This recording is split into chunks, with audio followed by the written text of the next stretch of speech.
Hey yo, what's up? Ça dans le rigolo, NFD. Oh! J'espère que vous allez bien les petits potes, moi ça va nickel. Aujourd'hui on se retrouve pour un nouveau thread horreur. J'ai bien fait le démon ou pas? On dirait la nonne ou pas? Bref, j'espère que vous allez avoir peur et que vous allez pas dormir. Aujourd'hui, on va lire un thread, qui est le thread d'un abonné qui m'a contacté plusieurs fois par MP pour me demander: Adam, est-ce que tu peux lire mon thread, s'il te plaît? Maintenant, j'espère que tu vas arrêter de me faire chier. Je l'ai lu ton thread, c'est bon? Salut Adam, j'ai décidé de t'envoyer une histoire d'horreur qui m'est arrivée et qui est réelle. Je tiens à le dire. Qui s'en bat les couilles?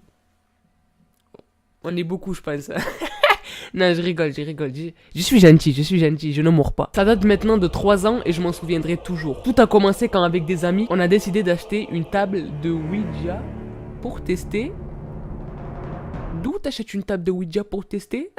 T'as pas assez de vues de vidéos d'horreur, hein? Non, y a pas eu assez de films pour te montrer comment le danger. Non, y en a pas assez. Bref, pour tester comme beaucoup de jeunes. On a été très con de le faire. Oui, bah oui, t'es con, franchement, t'es con. Alors, il nous explique ensuite qu'en fait, il est allé dans le salon avec ses potes, etc. Qu'ils ont placé des bougies, tu sais, ambiance tamisée. T'as vu en mode fantôme, t'as vu en mode la nonne. C'est pas un placement de produit pour la nonne, hein, restez tranquille.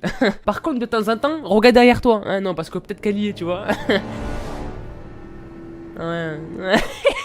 Non, je suis pas bien. Donc ensuite ils ont mis la flèche de Ouija sur la table, donc l'espèce de triangle Illuminati, nanana. Et ils l'ont tous touché en même temps. Et à ce moment précis, enfin au moment où ils l'ont tous touché en même temps, ils ont senti un effet bizarre en fait, tu vois. Et ils sentaient comme une espèce de présence autour d'eux, tu vois. En même temps tu me diras, hein, c'est une table de Ouija.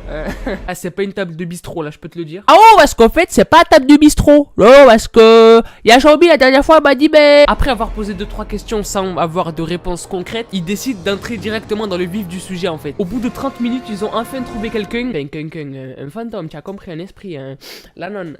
On a finalement réussi à avoir une sorte de contact et la chose nous a répondu qu'elle s'appelait Zozo. Ouh.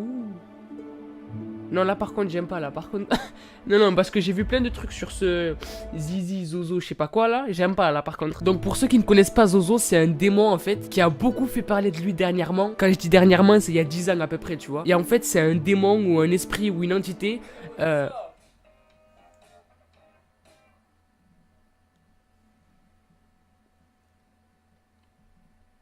La vie de ma mère, je vais le casser cet ordinateur. Il me fait des frayeurs comme ça, frère. Ouais, donc je disais, ordinateur de merde. Va.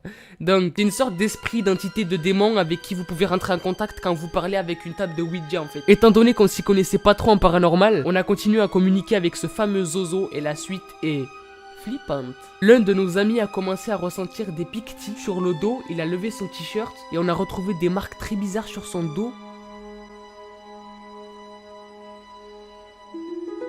On a demandé à arrêter le contact directement, Zozo a dit non. Après 30 minutes de peur, l'électricité s'est coupée chez moi. On a redemandé d'arrêter le contact, Zozo dit non. Là mon pote commence à rigoler, on s'est dit qu'il nous avait fait une blague. Mais son rire devenait de plus en plus bizarre et flippant. C'est le Zozo là, le truc. J'ai redemandé à arrêter le contact et Zozo a dit oui. Ça fait 3 ans qu'on repense à cet événement avec mes potes. Il va beaucoup mieux même si la marque n'est toujours pas partie. What the fuck, bro? Attends, je suis pas bien. Et pour moi, c'est flippant de ouf parce qu'en fait, je découvre l'histoire en même temps que vous, en fait. C'est ça qui fait flipper de ouf. Je sais pas si l'histoire elle est vraie. D'après ce que lui nous a dit, elle est vraie. Mais c'est vrai qu'il y a plusieurs témoins. Il fait beaucoup de témoignages autour du démon Zozo, etc. Qui entre en contact avec vous si vous utilisez une table de Ouija. Il y a un conseil pour les personnes qui voudraient tester. Teste pas. Teste pas, sinon c'est moi qui vais tester un coup de poing dans ta bouche, tu vas voir. À part si tu vas rencontrer Shetan. Là, ça te regarde. Là, tu prends la Ouija, tu fais des bisous, là, tu vois. Mais voilà, c'est vraiment chaud comme histoire, c'est vraiment chaud. Dites-moi dans les commentaires si elle vous a plu cette histoire. Commentez #thread si vous voulez plus de thread. Et moi, les petits potes, je vous dis à la prochaine. Peace out.